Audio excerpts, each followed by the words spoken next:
So now we are going to continue with the session, but now we have the awesome sessions. But before, I want to say that in this session we won't have a Q&A, but please take note to vote your favorite one, because there will be an award for the 3 best awesome sessions.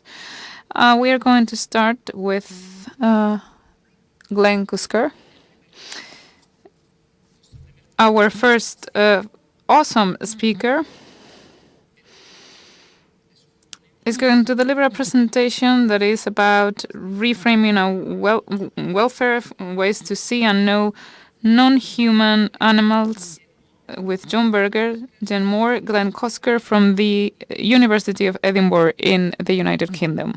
Joining you for this session on photography at the one. Buenas tardes, es un placer dar esta sesión sobre fotografía en la conferencia Welfare. Mis clases de investigación se centran en los cambios. Photography and narrative to deepen our awareness of the relational practices and systems that give rise to the health and welfare crises we are confronted with today. The approach I adopt allows us to bring into focus the root causes of these crises rather than the easy-to-see surface presenting problems that are symptomatic of humanity's disconnection from the systems that sustain life on Earth. I am therefore excited to share with you how the work of John Berger and Jean Mohr might help us reframe both One Health and One Welfare. John Berger is a key thinker within photography studies, and his life work is widely revered for its impact on how we both see and know the world.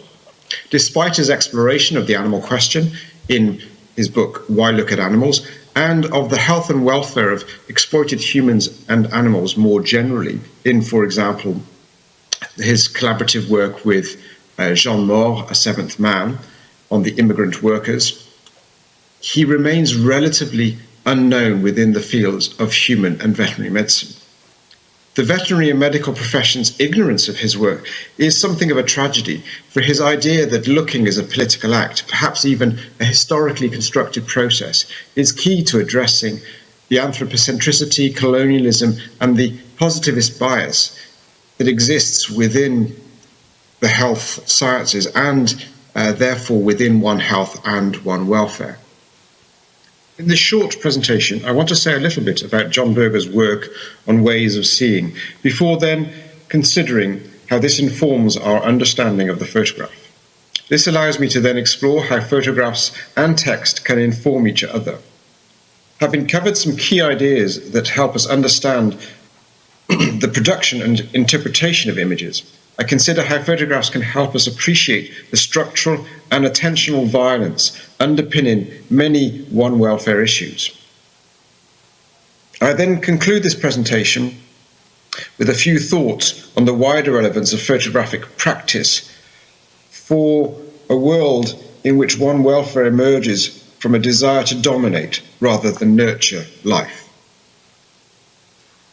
In his work, Ways of Seeing, John Berger writes, "Seeing comes before words. The child looks and recognizes before it can speak.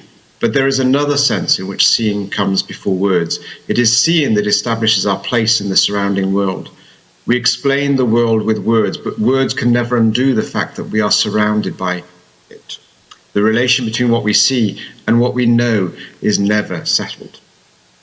He then goes on to say, "The way we see things is affected by what we know or what we believe. Soon after we can see, we are aware that we can also be seen. The eye of the other combines with our own eye to make it fully credible that we are part of the visible world. The reciprocal nature of vision is more fundamental than that of spoken dialogue. And often dialogue is an attempt to explain how either metaphorically or literally you see things, and an attempt to discover how he sees things." So we're seeing within these quotes that seeing is part of our relationship with the wider world, with the world beyond ourselves, our biographical experiences, and that there is this ongoing exchange between the world that sees us and the world that we see, and that this relationship is never in itself settled. It is an ongoing process of negotiation. Ways of seeing inform both how photographs are taken and how they are subsequently read and interpreted. Understanding the photograph is therefore dependent on understanding how we see and know the world. John Berger writes in Ways of Seeing, photographs are not, as is often assumed, a mechanical record. Every time we look at a photograph, we are aware, however slightly, of the photographer selecting that site from an infinity of other possible sites. The photographer's way of seeing is reflected in his choice of subject. In the collaborative work, Another Way of Telling with Jean Mohr, Berger writes, the professional photographer tries, when taking a photograph, to choose an instant which will persuade the public viewer to lend it an appropriate past and future. The photographer's intelligence or his empathy with the subject defines for him what is appropriate. Yet, unlike the storyteller or painter or actor, the photographer only makes in any one photograph a single constitutive choice, the choice of the instant to be photographed. The photograph, compared with other means of communication, is therefore weak in intentionality. What does it mean for a photograph to be somewhat lacking in intentionality? Well, I think to understand this, it's important to appreciate that photographs do not translate from appearances, they quote directly from them.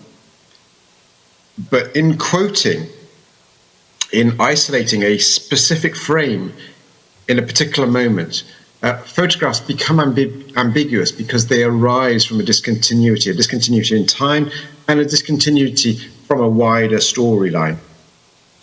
A photograph therefore begs for an interpretation, and it is words that can supply that interpretation. The photograph itself provides irrefutable evidence, but is weak in meaning and is then given meaning by words. When it comes to teaching and research, it's important to appreciate that a photograph can supply essential information within the conceptual framework of a question, of an investigation. In discussing the ambiguity of the photograph on the left, Berger tells us that one could play a game of inventing meanings, and he focuses on what the man's smile might indicate. He goes on to say that the most definitive information this photograph gives is about the type of bridle the horse is wearing, and he suggests that this is certainly not the reason why the photograph was taken. He asks, could the photograph have been taken not for the sake of the man, but for the horse? Within this photograph, there are therefore so many questions, so little certainty. What is clear is that the photo offers irrefutable evidence that this man, this horse, and this bridle existed. Yet it tells us nothing of the significance of their existence. I find this exchange, this discussion fascinating because it reflects the emphasis on nouns that characterizes the English language and the difficulty with which we attend to verbs, to connections, to relationships, to relationality, and the invisible realm of interconnections and interconnections. In the image on the right, by contrast, Berger emphasizes that there is a drama being enacted between the characters in the photo. And he emphasizes that one of the most significant things in this photo is the meaning that arises, that exists within the gaze shared between the red hussar on the right of the photo and the mother and child to his left. Berger and Mohr's collaborations, following a general practitioner's work in rural England, told in A Fortunate Man, allowed the relationships between doctor and patient, between cure and suffering, to be explored in exquisite detail. The same is true of their collaboration work on migrant workers in A Seventh Man and on peasants in Another Way of Telling. For me, one of the most significant aspects of their work is the way it helps us see beyond the immediate direct violence that characterizes many of these narratives to the structural elements that give rise to health and welfare impacts. This brings me to the importance of structural and attentional violence in one world welfare. Like direct violence, structural violence has victims, but no single person is the perpetrator. The perpetrator, therefore, is largely invisible. Instead, there is this socio-economic structure that is the set of institutional arrangements that adds up to produce the result, that is to say, that produces unnecessary suffering. The violence doesn't happen in the moment, but is sustained over time, over decades, and even centuries.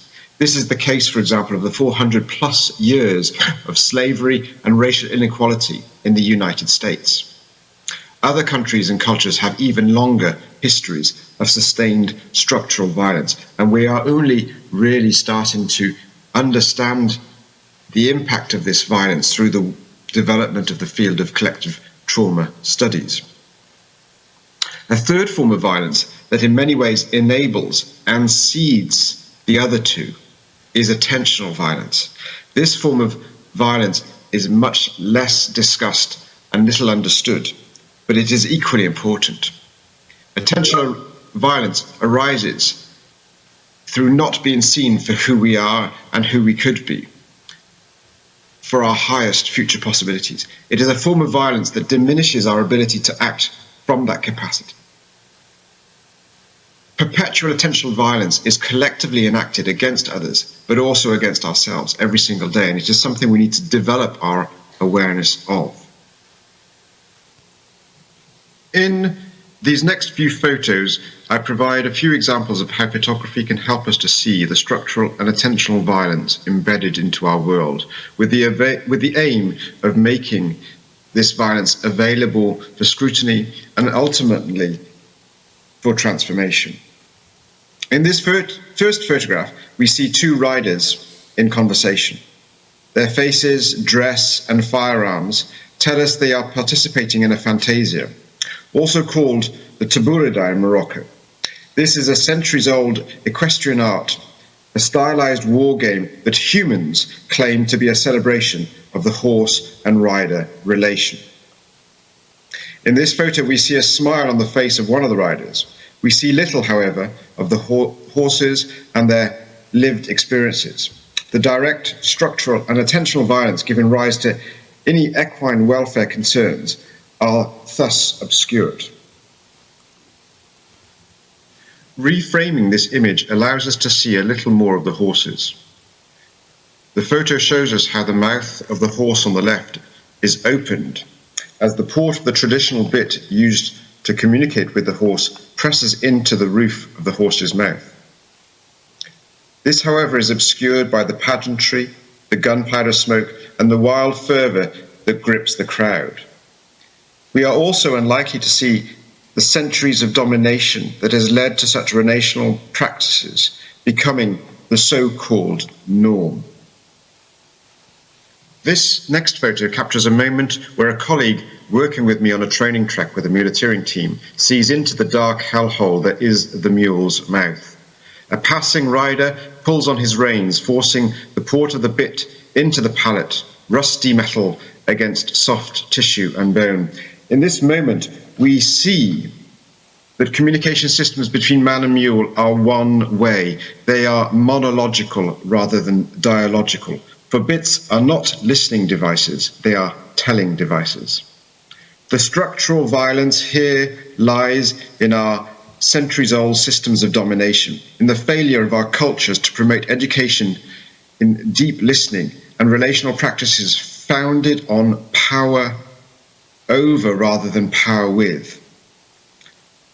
The attentional violence arises because our education systems, the systems that are influenced by this emphasis on power over, fail to seek the flourishing and highest future possibility that can emerge when we learn to meet and dialogue with compassion, having turned from the I-it to the I-thou.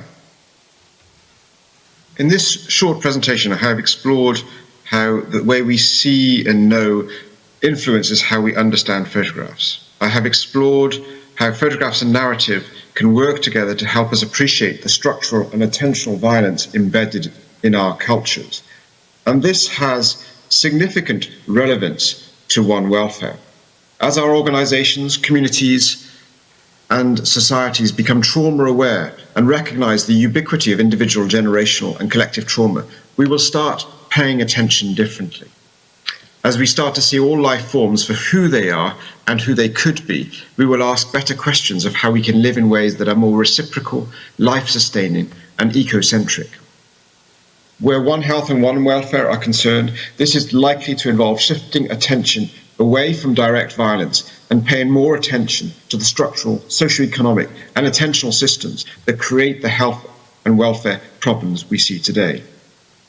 Photographs have a role in bringing down the wall of silence built in the minds of the oppressed by the systems of commodification and consumption that emerged from the industrial, colonialist, capitalist project. And I therefore believe and propose that we can bring more photographic work into our approaches to help us pay attention to these various factors, developing new nodes at which we can actually intervene in order to transform the system that produces the health and welfare crises that we see around us today. Thank you very much for listening, and I would welcome any questions anybody would care to ask, either now or by email, should people want to get in touch. Thank you once again. Muchas gracias.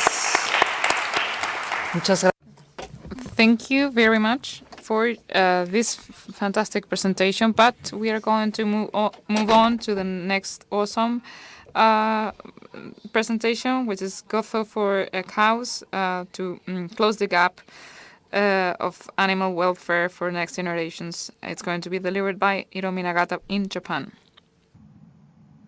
Hello, this is Hiromi Nagata speaking. My occupation is occupational therapist.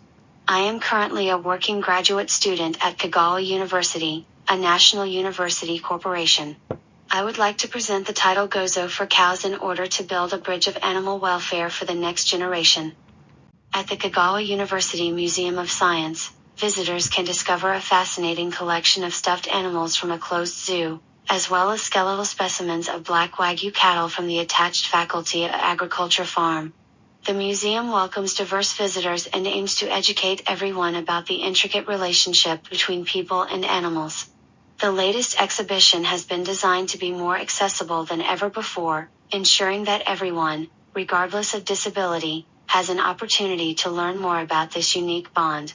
The exhibition highlights the black Wagyu cattle skeletal specimen and the Holstein cast specimen Touré type, which have been expertly sculpted using anatomical knowledge. Having accessible local museums is crucial for lifelong learning and reskilling, as it exposes individuals to their local culture and history. These museums also foster community links and dialogue, so they should cater to everyone, regardless of disability. This is especially significant for persons with disabilities, as participating in these activities promotes social participation.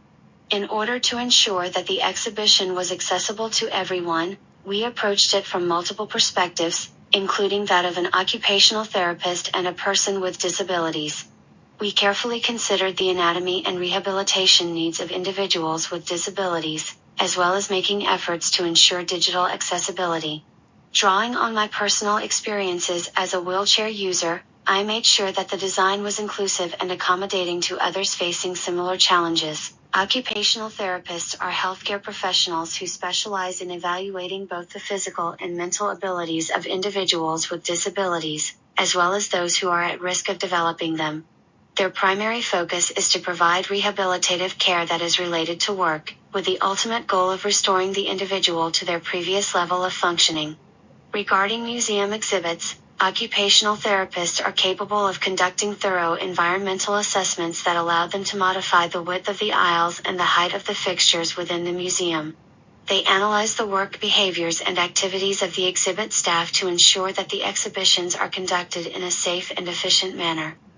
Occupational therapists are particularly adept at representing the motor units, which are familiar with the body's movements and where the form and function of anatomy are dynamically interlinked. Creating an accessible and welcoming museum environment can be complex, especially when time is limited.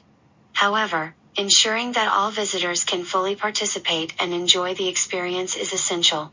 To achieve this objective, museums must provide ample space for visitors to move around comfortably, with easy access to wheelchairs and strollers. Displays should be thoughtfully positioned, with information panels featuring clear and legible fonts and easy-to-understand explanations of technical terms. Moreover, incorporating digital information and three-dimensional displays can significantly enhance the museum experience for visitors who face challenges in a traditional setting. These measures not only meet the needs of visitors with disabilities but also benefit pregnant women, children, and the elderly, making their visit to the museum more pleasant and engaging. Skeletal specimens of black Wagyu cattle have parts that cannot be photographed. Three-dimensional imaging of Holstein cast specimens using the genuine iPhone 3 lidar. The Holstein cast specimen true type was developed to help livestock farmers improve productivity by observing and backcasting the ideal body shape of cattle. A century ago, the Holstein Society of America enlisted the expertise of renowned Japanese sculptor GOZO Kawamura to craft the world's inaugural true type. The purpose of this innovation was to aid dairy farmers in accurately discerning the top physical traits of their cows. Kawamura's meticulous attention to detail proved instrumental in producing this masterpiece. He took into account scientific studies on the pelvic structure that facilitates calving, as well as the physical features of the hind limbs and trunk that support lactation organs. The result is a genuine and exemplary true type 3D model that can be interpreted with confidence. These have the ideal body shape that humans have been looking for in Holsteins. By comparing these three types, we could see the history of Holsteins and the anatomical differences between the Japanese and American requirements. The hindlimbs of the Japanese Touré type and GOZO specimens show characteristic differences in joint angles. In the Japanese cast specimens, the joint angle of the hindlimb is essential for multiple parturition. On the other hand, the GOZO specimens have thick hindlimbs that can withstand increased lactation and changes in body shape during pregnancy and joint angles that maintain stability.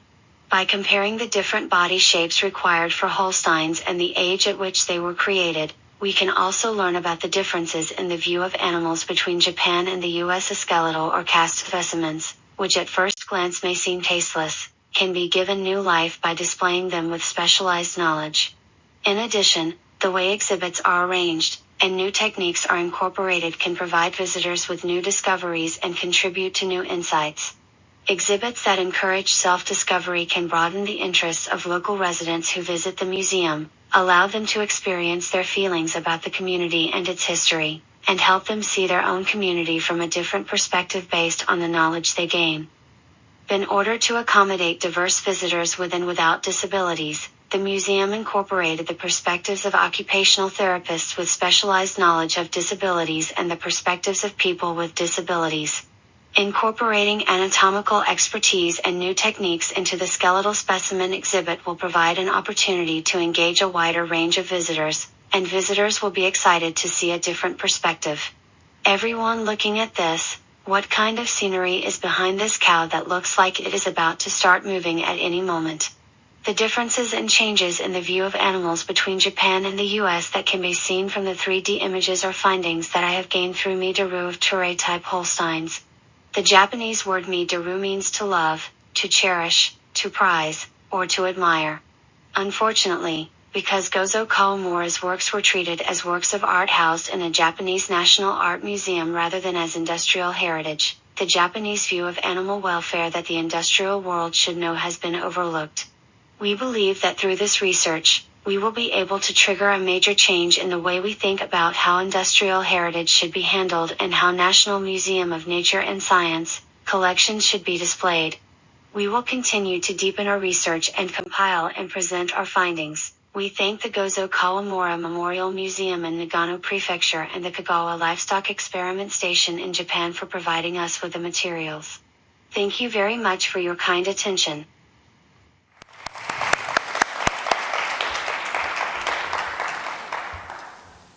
Bueno, muchísimas gracias. Okay, thank you very much, Hiromi Nagata. I don't know whether you have any questions, because I think we have some time for questions so that the different speakers can answer to, so the speaker this time answers to the question.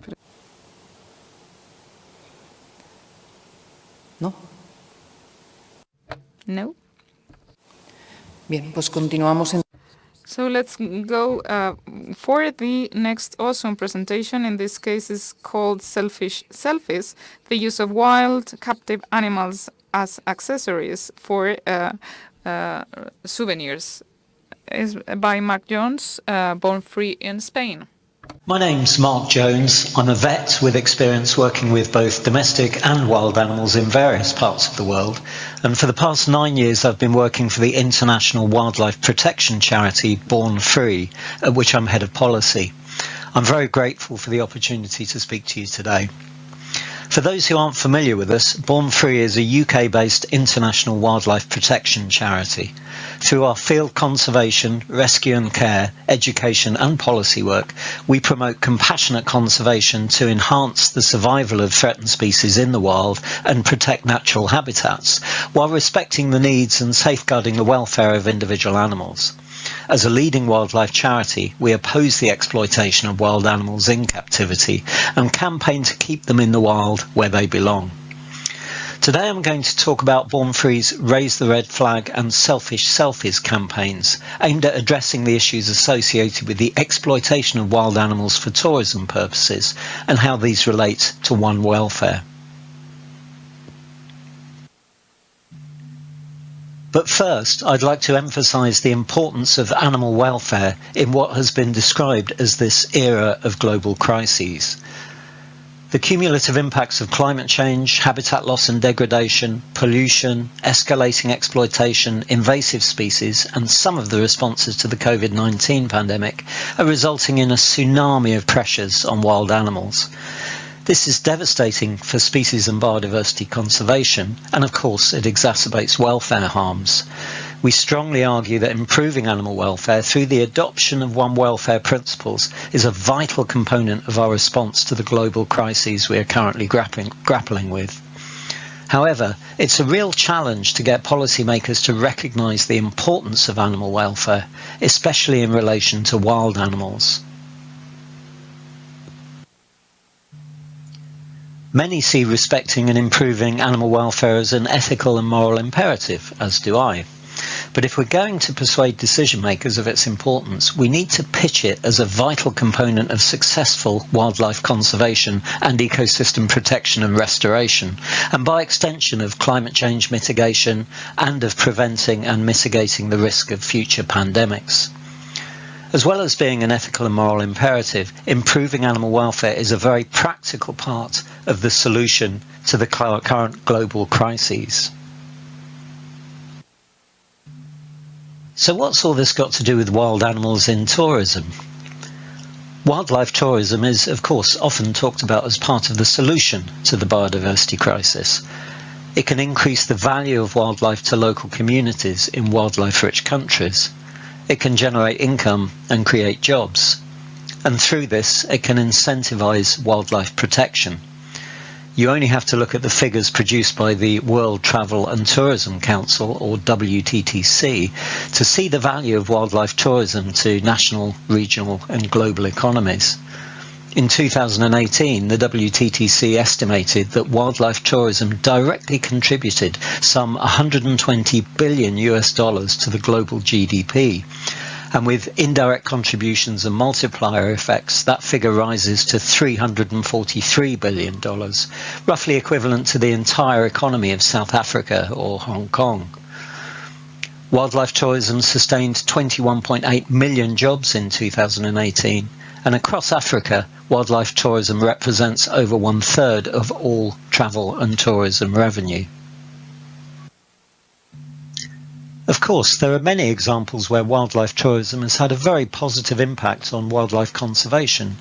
For example, gorilla tourism, which began in the Democratic Republic of Congo in the 1970s and now takes place in the DRC, Rwanda and Uganda, has been heralded as a conservation success and brings in significant income for these countries, although it's not without its issues, and sometimes the gorillas don't adhere to the rules on minimum distances. But sadly, as we all know too well, huge numbers of wild animals are exploited for tourism with massive negative welfare consequences. These consequences include the direct welfare impacts on the animals who are taken and used in the tourism industry. The top image is of a baby elephant beginning its so-called crush training for captive use. They include the indirect impacts on the families and communities from which the animals are extracted. The middle image is of a baby monkey clinging to its dead mother, who has been killed in order to obtain the infant. Several other family members may also have been killed to obtain this one infant. Such exploitation for the tourism trade can have serious negative consequences for the social stability of animal families, populations, and wider wildlife conservation. And they include the distortion of public perceptions of wild animals. The example at the bottom is of an orca show. Such shows using captive cetaceans remain popular in many parts of the world, despite the well-documented consequences for the welfare of the animals involved. Fascination with wild or exotic animals prompts many people to get a souvenir selfie, getting as close as possible to a cute, exotic or scary animal. This is widely exploited for economic purposes and has resulted in the emergence of what is now a widespread global industry that offers the opportunity to obtain images, primarily these days for social media purposes, with potentially dire consequences for the health and welfare of animals, people, and the wider environment. The use of animals as photo props raises a wide range of welfare issues. These include capture from the wild, during which animals, typically infants, are separated from their family members who may themselves be injured or killed in the process. Poor and restricted living conditions in small cages and travelling crates, and often inadequate nutrition and a lack of medical attention. Distress through repeated handling in alien environments, often involving prolonged exposure to sun, heat, noise, traffic, crowds of people and camera flashes. Manipulation through training, chaining, restraints, drugging and being dressed up. Mutilation through the brutal removal of claws and teeth, or through pinioning in the case of birds. And real uncertainty once the animal becomes too old or large to be useful, when they may be sold, abandoned, or even killed. This practice also involves risks to people through close contact with captive wild animals. Many incidences have been documented where direct contact with captive wild animals has resulted in human injury or death. Wild animals can also carry pathogens which can potentially affect people. Indeed, around 3/4 of new and emerging infectious diseases that affect people are of zoonotic or animal origin, and more than 70% of these originate from wildlife. However, it's only when we remove wild animals from their natural habitats and stress them through capture, transportation, farming, crowding, keeping them in unnatural captive conditions and handling them, that these pathogens are likely to emerge, proliferate and potentially cross over to other animals and to people. The stressful circumstances and extremely close proximity with people that selfie photos involve create the ideal situation for such pathogens to spill over. Born Fruit was originally founded on concerns for animals exploited for human entertainment, specifically zoo animals. Early on in the charity's development, we began to receive feedback from supporters expressing concerns about particular activities they witnessed involving captive animals. Being a relatively small organisation, we wanted to develop a mechanism by which our supporters and wider members of the public could report to us encounters they experience where animals are exploited for tourism and public entertainment. So we established our Travellers Animal Alert programme in 2000, which by 2019 had generated some 16,000 reports. In 2019, in conjunction with environmental photojournalist and filmmaker Aaron Jakosky, we rebranded Traveller's Animal Alert and relaunched it as Raise the Red Flag. The online platform encourages people to submit reports of encounters with wild animals which give rise to concern. We ask people to tell us where and when they witnessed the experience, the country, exact location and date, and to provide a short description of what they saw. We also encourage them to upload any images or videos they might have taken and to provide their details so we can contact them. In total, since the 2019 relaunch, we've received over 1,100 reports from 123 countries. Although these numbers are inevitably affected by the travel restrictions imposed during the COVID pandemic, we're beginning to receive a lot more reports again over recent months. Historically, the UK, Spain, the US, Thailand, Mexico and Morocco have been among the top countries we've received reports about over the years. Of the reports we've received since the relaunch, 70% have been about zoos and aquaria, 10% have been about animals used as photo props, 6% have been about animals at hotels, cafes, restaurants and other such facilities, and the remainder relate to performing animals, captive cetaceans, exotic pets, circuses, elephant camps, and a small number to animal sanctuaries. The platform provides people with advice on what they can do to report or complain about activities or facilities with which they have concerns. It also provides us with a large and ever-growing database of evidence to use in our efforts to secure changes to legislation, improve tourism industry practice, and increase awareness among the travelling public. And earlier this year, we launched our Selfish Selfies campaign aimed specifically at increasing traveller awareness of the issues around the exploitation of wild animals as photo props and offering them advice on what they can do to help reduce and ultimately eliminate this practice. So, to conclude, the exploitation of wild animals for the photo prop industry is an insidious and increasing threat to the welfare and conservation of animals and the health and well-being of people and the wider environment. National governments need to address animal welfare issues and protect their wildlife through effective and well-enforced legislation. The travel industry needs to stop promoting activities that feature wild animal photo props and close animal contact. People must stop posing with animals for souvenir photos and speak out to raise their concerns and demand positive change. The application of One Welfare principles demands an end to the exploitation of wild animals in tourism for the sake of the animals themselves, the wild populations and wider ecosystems from which they're derived, and the people who come into contact with them. I would also like to celebrate the recent passing into law in the UK of the Animals Low Welfare Activities Abroad Act, which will make the sale and promotion of designated low welfare activities involving animals that take place overseas illegal within the UK, helping to increase awareness of these practices and dissuading the travel industry from promoting them.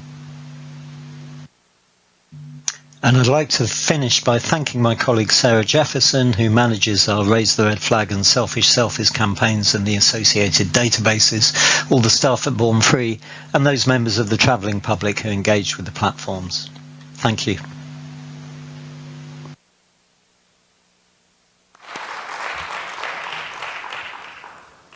Muy bien. Thank you, Mark. He's with us, in fact, virtually.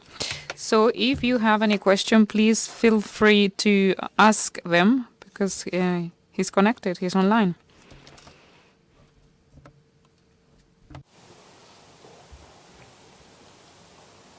No? Ah, sí. Yes, there's one question, sorry. We're giving the mic.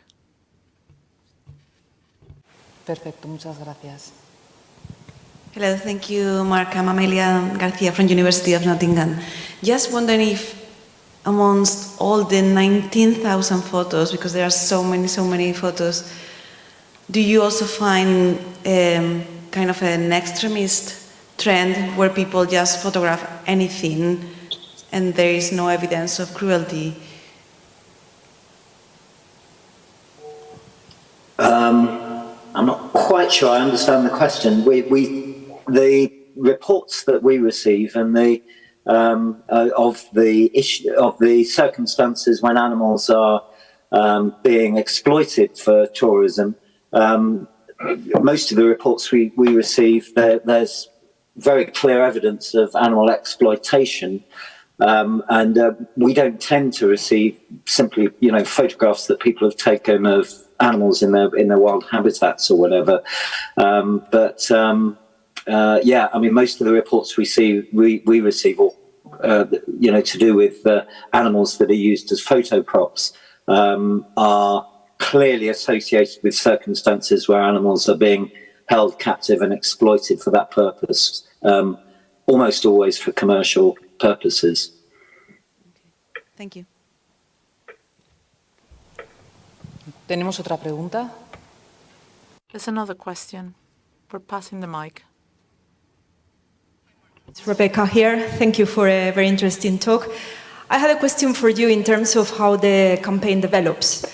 And I wonder if as the campaign becomes more known, whether you think there will be a change in behavior in the areas where photographs are being submitted and exposed to your campaign, whether you think that will stop people showcasing animals for selfies to do this because they know it will be reported through the campaign. Thank you.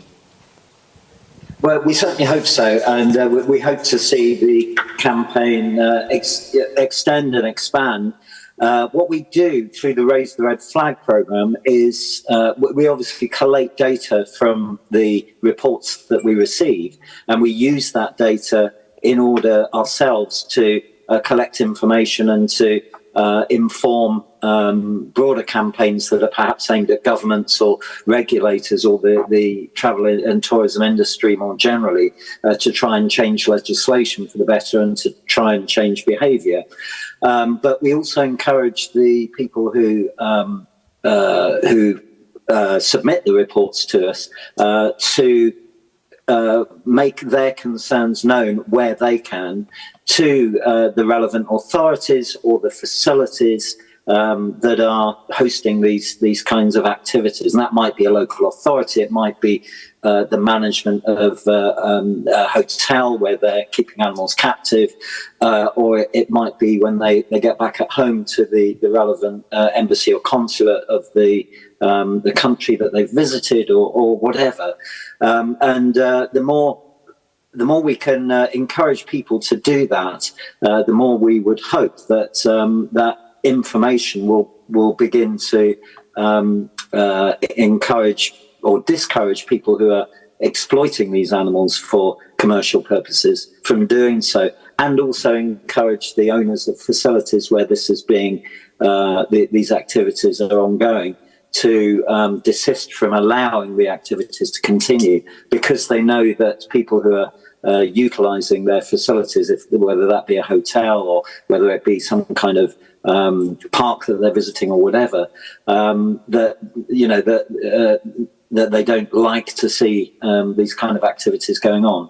So it's a kind of two-pronged approach. It allows us to gather information and data, but we also encourage people to make their concerns known directly to the relevant facilities and the relevant authorities. And we certainly hope that sort of double-pronged approach can help to change behaviour and ultimately legislation to reduce and ultimately eliminate the use and abuse of animals in this way. Sí, tenemos otra pregunta. There's another question, and thank you for your previous answer. Courtney Price from FAO. Courtney Price from FAO. Thanks for your presentation, and wonderful to meet you. When you're talking about behavior change, I was wondering if I'm hearing correctly, a lot of effort is around highlighting negative behavior and capturing data, making it known, building awareness. Is there any other aspect where you're looking at more ethically sound or welfare motivated businesses, and perhaps looking at rating systems or customer feedback, or tapping into what we call what people cognitive dissonance between behavior and the type of person people assume themselves to be or say they are? I usually say I'm a person who would not want to harm animals, but I may do things that are dissonant from that behavior. So maybe there's a way to look at the positive frame as well, and have you explored that option? Yeah, it's a really good question. I mean, we've certainly worked in the past, and I know colleagues in other organisations have also done a lot of work with, particularly with the travel industry generally, trying to establish good standards of practice within the travel industry and to try and promote those good standards of practice. We did quite a lot of work with the Association of British Travel Agents in the UK on animal welfare issues a number of years ago. And we've seen some very encouraging codes of practice emerge in countries such as South Africa, where the tourism industry there and the tourism association there has also come out with some very interesting good practice. And obviously we use the information that we gain through and the data that we collect through the Red Flag program and the Selfish Selfies program to inform those kinds of efforts. And I think it's also important to note that part of the problem and part of the reason that I think people seek out opportunities to have their photograph taken with, wild animals or whatever, can be, that behaviour can be stimulated by social media posts by celebrities or well-known people that stimulate that kind of behaviour.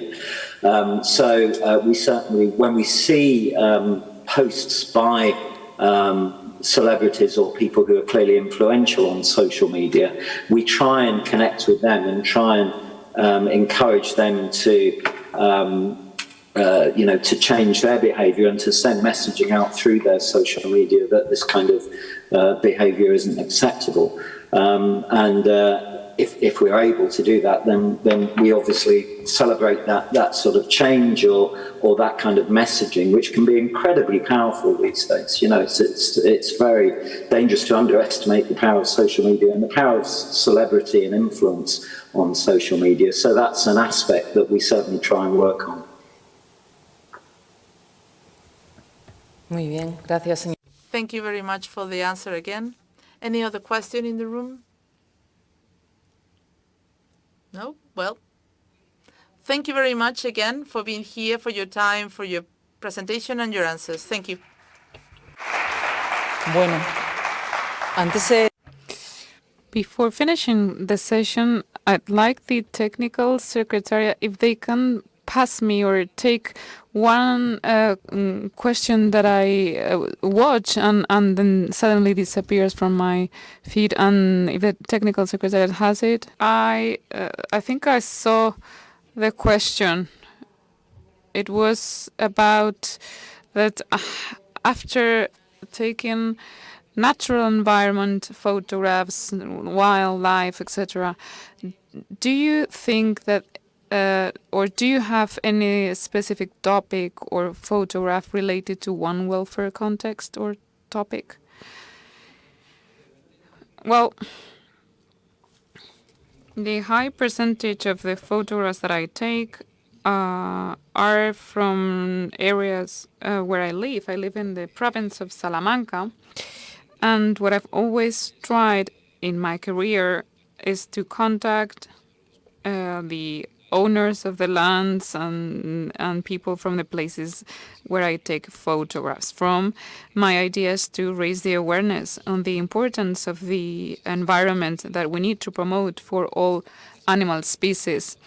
I am sometimes selfish because, of course, I need their support to take the photographs. My work requires a lot of time and effort, and I am the first person interested in having these species evolving in their natural environments to take my own photographs. I admit it. But my vision is just for the photographs themselves and for the preservation of the environment, because I need the environment to be preserved and perfect for me. The only way to preserve the environment is to show the value of locations and to make owners of lands aware of the importance of the context and the environment, because otherwise we can make a lot of mistakes even without even noticing the mistakes that we can make. So I don't know whether this was the answer to the question, but I hope I have responded. Yeah, the question was written by Glenn Coast, one of our speakers. I hope that he have taken the answer properly. If there is one question about the last presentation, but the speaker is offline, so we will send the question to him so that when he has some time, he can provide an answer. So now we are going to finish this 4th session of the World Conference of One Welfare. I want to thank you, everybody, for your participation, and I hope that you have enjoyed a very nice time with us. Thank you, everybody.